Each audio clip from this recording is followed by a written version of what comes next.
Thank you to our generous sponsor, Lavender. Lavender is an online psychiatry and therapy office brought together by two nurses on a mission to help increase access to mental health care. Their group of psychiatric nurse practitioners is creating a space where feelings are felt, respected, and cared for. Learn more at joinlavender.com.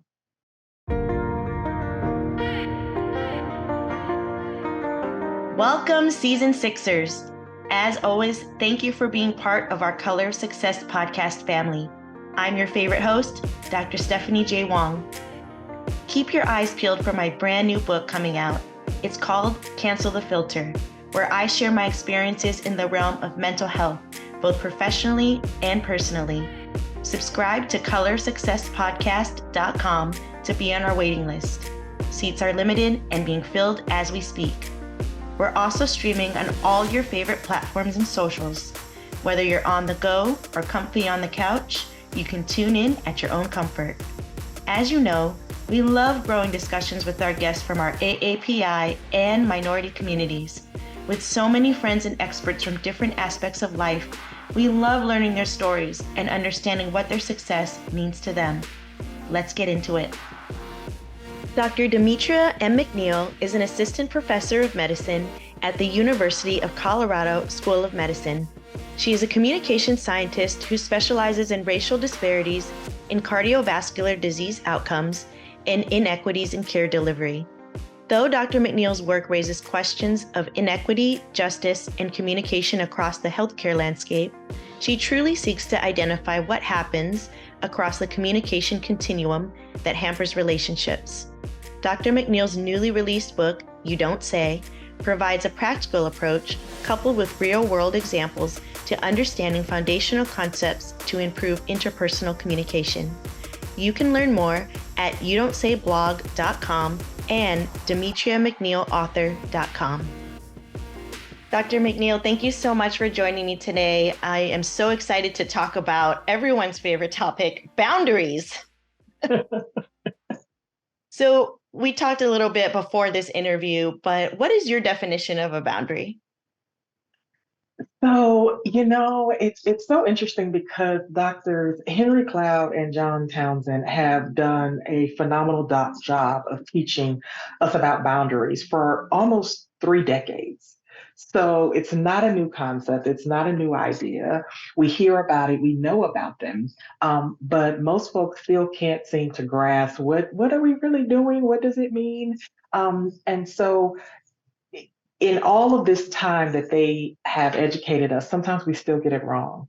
And so, in its simplest term, it's really a line of demarcation, right? A boundary establishes ownership and responsibility in a relationship. Whether it's personal or professional, boundaries allow us to know who is responsible for what in the relationship.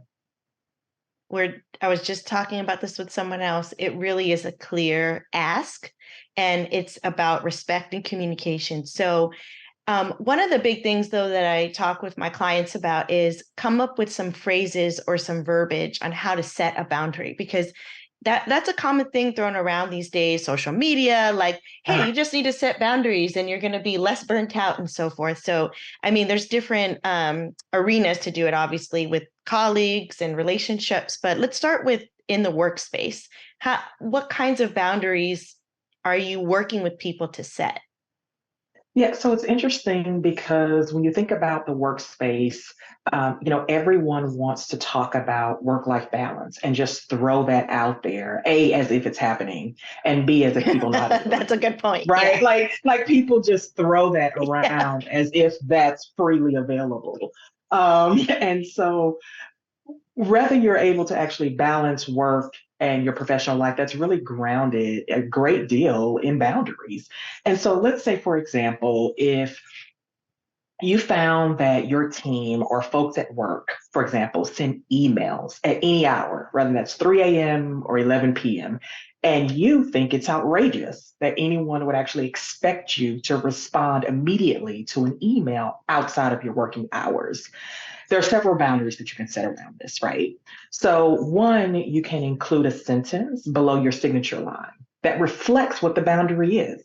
It can be something like, My working hours are Monday through Thursday from 7 a.m. to 2 p.m. And that may not align with your working hours. If your request is sent outside of my working hours, know that I will respond during my next business day. That actually requires no communication, right? Like in terms of you verbally saying that it's Yeah. here in the line, right? Let So me do that everyone, right now. Let me do yeah, that right now, Demetria. Let me go on my other phone. No, that's everyone great. knows. You can also not respond to an email that is outside of your working hours. So simply not responding is a response, particularly if that is set in your signature line. But you can also think about it, especially in a business setting. I'm thinking about this like at work. In the reverse, if you are asked to attend like a dinner meeting, but it's very last minute, but you have plans with your family and now you have this boundary around your family time, right? So what do you do? Because oftentimes you feel like, oh my gosh, I should do this. I should probably go. So do I like cancel on my family? And so what that may sound like to this person that is now trying to involve you in this very last minute ask is to say, I would love to join you and the team for dinner, but I actually have a family calendar with my partner and our children to spend time together. And it just so happens that we have plans that night. If you have another dinner meeting, please let me know 1 to 2 weeks out and I may be able to attend. And I think, yeah, I mean, That's the end of it. period. We're done. Yeah, and you shouldn't feel anything about that because it's Yeah. the truth and it's clear. Like, So that's a good question. What do we do when we feel that ick? Because that's a clinical term now. What do we do when we feel that ick when we're like, oh, we're setting a boundary. This person's going to think less of me, that, I'm less competent. Oh, because let's just say a mother or a parent, oh yeah. caregiver, I don't want to jeopardize my career. How can you cope with that? Because that's obviously not just the interaction, but your own feelings too. Yeah, so that's a really good question, and it can in part be caused by the reaction from the other person, right? Sure. But what's interesting about boundaries is that people that set them and maintain them for themselves don't typically have an issue when others have them. It's because it establishes responsibility. So, folks that blame others for their behavior or their situations or dole out excuses more often than they are responsible, they're going to have a problem with boundaries. Yes. I'm serious. When I you do laugh. not No, hold I yourself, totally agree. when you do not hold yourself responsible in your own life, you usually have a problem when other people hold you responsible. And Yes. that's kind of what it comes down to. So if someone like gets upset or they stop talking to you, it may be tied to the fact that they are sitting in the consequences of their own problems, right? And you can let them. That's okay. I also understand that it can be upsetting in any relationship if someone like stops talking to you or you feel bad and you don't know what to do, especially if it's like a parent or a sibling or like a best friend or something. It can hurt. And you may begin to feel like, gosh, I've gone too far, Mm-hmm. right? Maybe I stepped over the line. But when you think about coping with that emotion and that feeling that you have to ask yourself, what was life like before or without that boundary? And also consider exactly what are you afraid of? Mm. Because fear can create feelings of regret or thinking maybe I shouldn't have done that or said that. And are you afraid that they will never love you again or that they will never talk to you again? You have to really, I think, kind of come to terms with what that fear is. Because what you don't want is to now be in a relationship or on a job based on fear. So now fear is driving what you do, how you behave. Um, and then that's not healthy, and that's a whole nother issue to deal with altogether. Yeah. So it may make sense to be okay to not speak with someone in order to maintain the boundary. Because remember, it was set so that you are not taking on the consequence of someone else's responsibility. Yeah. Um, so so coping is going to require a little bit of self-reflection around like what happened and then deciding what you're going to do. And I think to your point around, gosh, I feel bad about it, usually that overtakes and overwhelms most folks, and then they'll abandon the boundary, right? Because they just don't want the tension, which is why setting and maintaining boundaries becomes very difficult because you have to be able to withstand that season of tension. But in that time, you have to also realize you can only control you. You cannot control another person's behaviors, thoughts, responses. Um, and you set that boundary for a very clear reason, right? And so you have to understand and appreciate and respect yourself enough to say, gosh, I made that so I am safe, whether that's emotionally safe, whether that's physically safe, like financially safe. Like you made that decision for a reason. So you have to be able to be respectful of yourself. Absolutely. I mean, what you're talking about is really processing the rationale. Of course, owning your behavior if you did Right, something that right. was not nice. But I think in that there's also self-reflection, right? Like, how can I come back and apologize for my behavior? But sometimes the other person just doesn't want to hear it, and then you have to kind of cope with what that means. So, and also I think of many families, Asian American families Yes. that come into treatment are like, my immigrant father, mother does not understand what a boundary is. And it's really hard. Right. So, I mean, what do you think about that cultural piece, though, of, sometimes families are enmeshed, not in a completely bad way. Sometimes it's culturally so, where it's like there is an expectation that you are there to answer some questions, do some errands, and all these kinds of things. And so, how do you balance like that cultural filial piety with, obviously you still need to have your mental health? Yeah, no, that's a really good question, and it's so funny that we're going to bring this up because I do think culture definitely can impact, and it doesn't necessarily just have to be sort of family of origin Sure. culture. It can be the culture you've established in your own house, a Hmm. culture amongst your friend groups, et cetera, many cultures. And there was one you're speaking specifically of like the Asian culture and like sort of being close. I was watching an episode. Um, of a show where people look for homes. Hmm. And it was culturally interesting because the husband's family's culture actually believed that the family lived to get like physically in the same house. Hmm. And his wife was a different culture and absolutely did not believe that and said, I am not interested in living in this house with all of these people. This is With like your crazy, right? Yeah, entire extended family. yes, I don't want to live with your mom, your grandma. Like I don't, your dad, uncles. Like I'm not interested. That is a lot. That's a lot. I don't want to do that.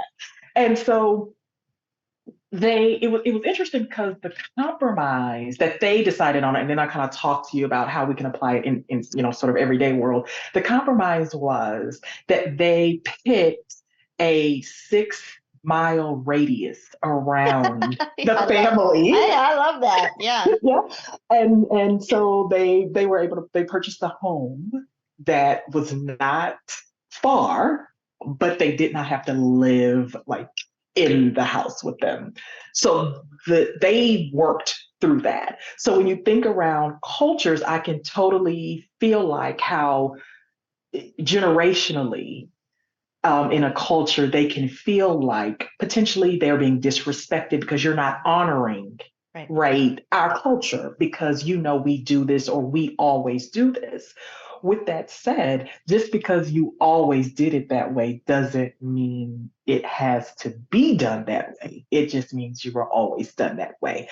I think when you are dealing with cultural issues, it's important to be respectful, but to also be considerate of yourself and what your wants are. So just if there is the request that, gosh, we're always together, well, we should kind of understand what does always mean. Let's define always. Mm. Do you expect me to attend some sort of religious service with you once a week, twice a week, every week? Like, what are we doing? Do you expect us to gather for dinner together as a family once a week, twice a week? Like, what are we doing? And I think oftentimes in culture, it's not necessarily spoken because it's assumed that everyone inherently understands, right? Like you were born into this, so you know what we do kind of thing. And so the expectation is not verbalized, it's just inherently thrust upon you. But then when you go to college or move away, you kind of begin establishing your own life and what the rules will be for like your house. You may not understand what these cultural requirements were because you're doing something a little bit different. Right. So it's always helpful to have an understanding of what exactly we mean, or the expectations. And then that gives room and opportunity for a conversation to happen around what you expect and what I'm actually able to do and what I'm comfortable doing. I love that. And especially what you're really talking about is thinking outside of the box too. I love that 6 mile. I mean, that was on a show, but I love that like 6 mile radius. Like let's talk about it, or even, getting creative about having a certain property that you can Yes. build a smaller or a guest house or whatever, so that at least they're not like in each other's space. Yes. Is another way that a lot of folks have done it. But there is an emotional toll that it could take when you're continuing to negotiate these boundaries. So That's true. we talked a little bit about that, but what is an example from your own life, your own experience, that you have set boundaries, and how did that play out? Yeah, that's a really good question. So I'll give a boundary and then so I'll talk about what that sounds like and how that plays out in real life. Hmm. So I do not discuss intimate details of my life with people that are not in my intimate circle of friendship. Hard stop. That is a boundary. With that said, that does not stop people from asking whatever they want, whenever they want, and in front of whoever they want. Actually think it's quite remarkable in our culture, the things that people feel that they can just freely ask you. Oh yeah. Whether they know you or not, it's quite interesting. So if I am asked a personal question, for example, by someone that's not in my intimate circle of friendships, for example, a question could be, when do you think you're going to start having babies? So there are a couple of responses that are totally appropriate for this kind of question, right? So you can lead. I always say there's two areas we can go into, either questions or just a response. And so in questions, if someone was to ask that, it's totally appropriate to say, "Gosh, why do you think you have the right to ask me that question?" I love You that. can also ask, Excuse me. well, but it's a fair question. You can Yeah. also ask, do you think we have a relationship that shares personal information like that? Right. That's great in therapy, by the way. Oh, okay. Yeah, when your patient's asking you these personal questions. Yeah. Do you think? Yeah, I don't think we have. How is knowing that personal information about me beneficial to you? Why do you want to know that about me? Or you can also ask, what do you uh, plan to do with that information if you knew it? Right. So you can always respond with questions that are totally appropriate and inquire about why this person is asked, or you can simply make a statement that is the boundary, right? So you can say, I do not discuss intimate details of my life with people that are not in my intimate circle of friends. You're not in my intimate circle of friendship, so I will not discuss having babies with you. I am happy to talk about something less personal. I like that. Right. Because boundaries are about responsibility, not just for kind of respecting others, but also for yourself. And so you have to make sure that folks know that you are responsible and respectful of yourself too. And boundaries allow you to do that. Absolutely. So let's just say that someone kept pushing up against it. They say, "Hey, Dr. McNeal, I'm just making conversation. I just want to get to know you a little bit better because I would like to be in your intimate circle." How do you respond to people when you know those people out there that are like pushing against the boundary?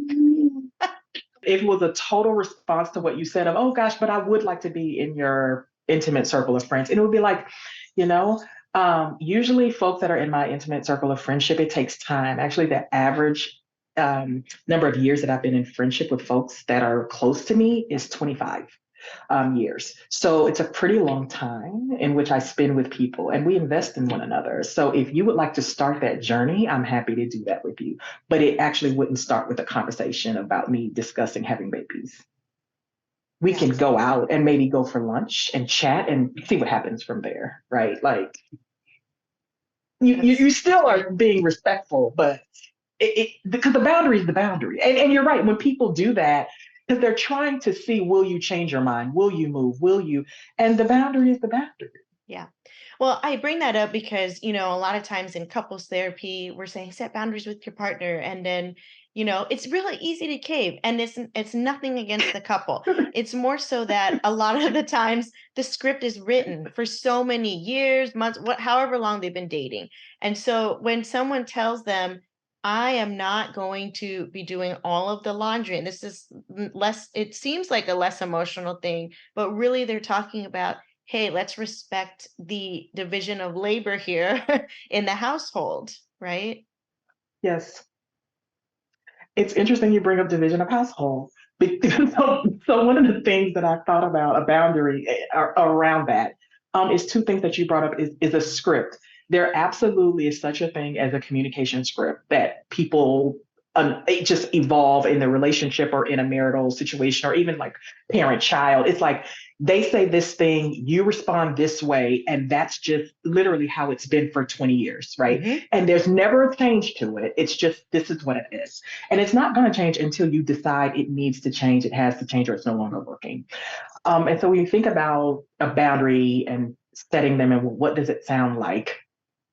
Um, let's say in the house that someone does 100% of the cooking and they also do 100% of the dishes and the cleaning of the kitchen, right? And you realize this is just too much to do both the cooking and the cleaning of the kitchen and the dishwasher, and you need help in some way. So what does that sound like, and how do you do it without having the attitude and defaulting to the script of you never help me, I'm so sick of, right? So instead of going that direction, that may sound something like, I really enjoy making sure the family has a home cooked meal every night. And I would like to also have time for myself to watch a show or maybe even watch a movie with you at the end of the day. But doing both the cooking and the cleaning in the kitchen every day limits my time to be able to wind down at the end of the day. And I'm thinking of maybe ordering out a few days a week or somehow sharing the responsibility because I feel just exhausted and I will not continue to do this by myself. So a lot of things happen there. You've shared what you're doing and what's happening and that you like doing it, but you've also shared why continuing to do it sort of hurts you, like physically, or just you're tired, right? But you've also stated the boundary. So you've said, I will not continue to do this by myself. So this now opens the dialogue for there to be a discussion about what are we going to do to establish how we resolve this issue? Because I've now said I'm not going to do this by myself, right? So does that mean, okay, I agree. Yes, we're going to order out 3 days a week. That way you're not doing it. Or, okay, if you cook, I will, clean up the kitchen. Or maybe I'll cook a couple of days out of the week and then you clean the kitchen, etc. But it opens the dialogue for there to be a clear understanding of the responsibilities in the relationship. Absolutely.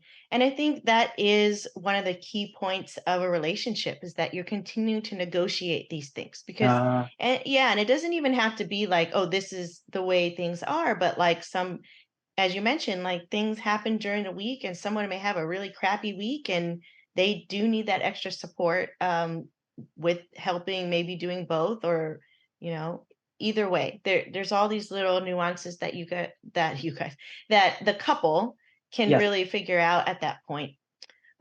So you wrote a book about this very topic and how to, learn more about setting them and maintaining them. And so tell us a little bit more about your book and where people can find it and learn more about your work. Sure. So I recently published a book, and here's sort of what it looks like. Yay! You don't say. It's actually available on Amazon as well as an Audible version, as well as on Barnes and Nobles.